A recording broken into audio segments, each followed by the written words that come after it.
Amis astronomes, bonjour.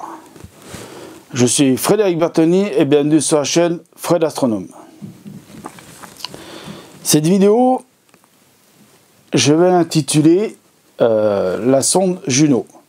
Alors c'est vrai que je suis un petit peu en retard parce qu'elle est arrivée au mois de juillet. Mais bon, au mois de juillet, j'étais pas chez moi, donc j'ai pas pu vous en parler.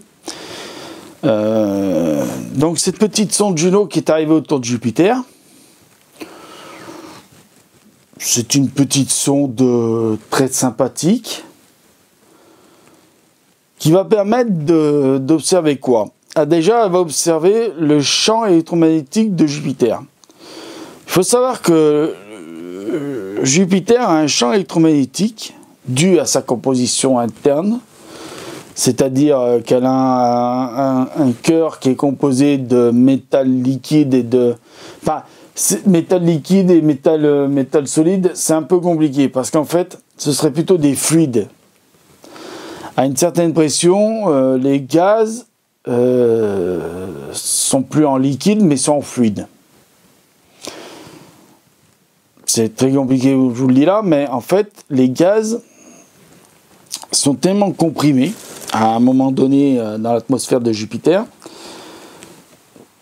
qui deviennent des fluides, c'est-à-dire comme de l'huile, mais bien plus compact, moins coulant. Mais c'est suffisant pour qu'ils puissent faire des frottements avec un cœur solide. C'est-à-dire qu'à un moment donné, les gaz deviennent métalliques. Par exemple, l'hélium, si vous le compressez très fort à des millions de bars, comme il y a au centre de Jupiter, votre gaz va devenir solide, donc ça va être une espèce de métal, un métal d'hydrogène.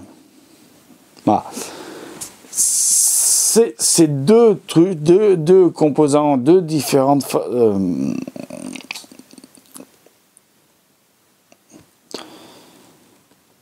étant donné qu'il y a un fluide et un métal, un solide qui tourne, qui a des frottements, ça engendre ce qu'on appelle de l'électromagnétisme. Donc cet électromagnétisme fait un champ électromagnétique très puissant.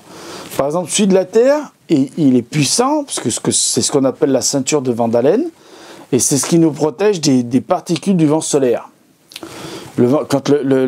Par exemple, le Soleil, quand il échappe, quand il y a des éruptions solaires, ça crée des vents de particules, avec des photons qui arrivent, tout ça.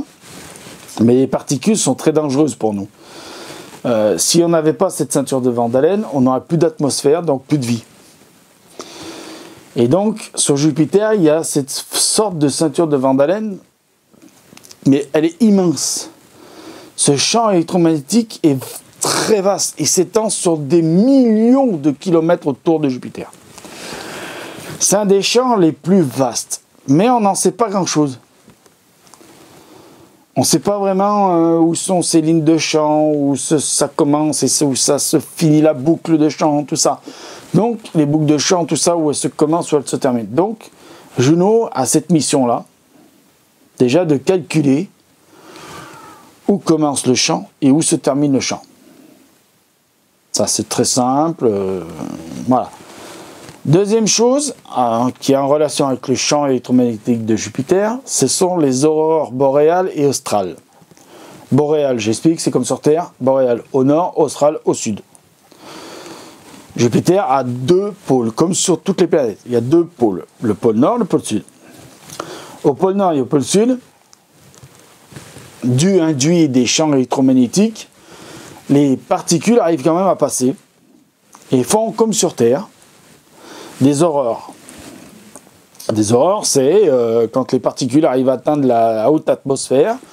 À certaines altitudes de l'atmosphère, ça va donner, suivant la composition de l'atmosphère, ça va donner des aurores d'une certaine couleur. Verte, ça peut aller même faire blanc, ça peut même faire du mauve, ça peut faire du rouge, du rosé.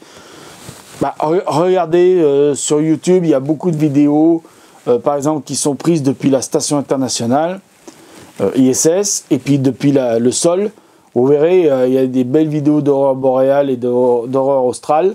Vous verrez, il y a des différentes couleurs. Et ben sur Jupiter, c'est pas tout à fait pareil parce qu'elles sont toutes de bleu. Si vous regardez les photos de Hubble ou de certaines sondes qui ont pris donc ces aurores en photo ou en vidéo, vous verrez qu'elles sont bleues.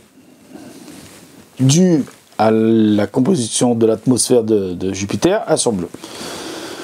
Donc déjà ça. Deuxièmement, elle va aussi sonder jusqu'à une certaine profondeur l'atmosphère de Jupiter. Pour comprendre, déjà on sait que bon, les couches de l'atmosphère de Jupiter, c'est comme des oignons, c'est comme les couches d'oignons. Au début, c'est très ténu, après plus en plus de gaz, plus liquide, machin et tout. Mais on veut surtout savoir, c'est la quantité d'eau que contient Jupiter.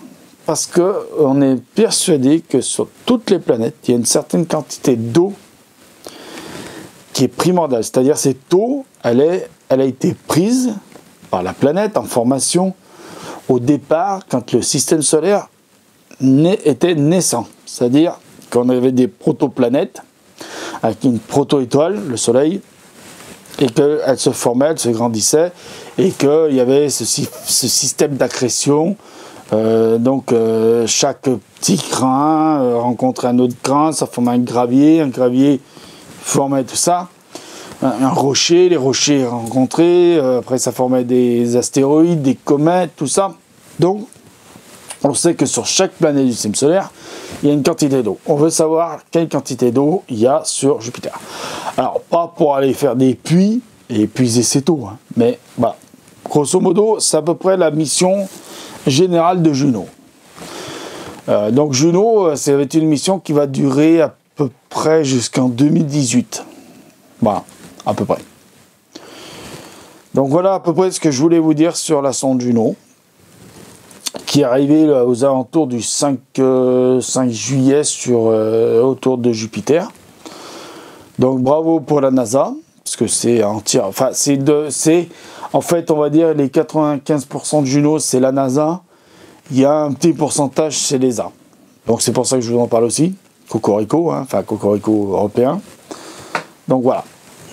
Amis astronomes, si cette petite vidéo vous a plu, bah, mettez des pouces en l'air. Si elle vous a pas plu, mettez des petits pouces en bas. Si vous la détestez, mettez des commentaires que vous la détestez. Si vous l'aimez, mettez des commentaires que vous l'aimez. Mettez l'œil à l'oculaire. Abonnez-vous. Et je vous dis à bientôt.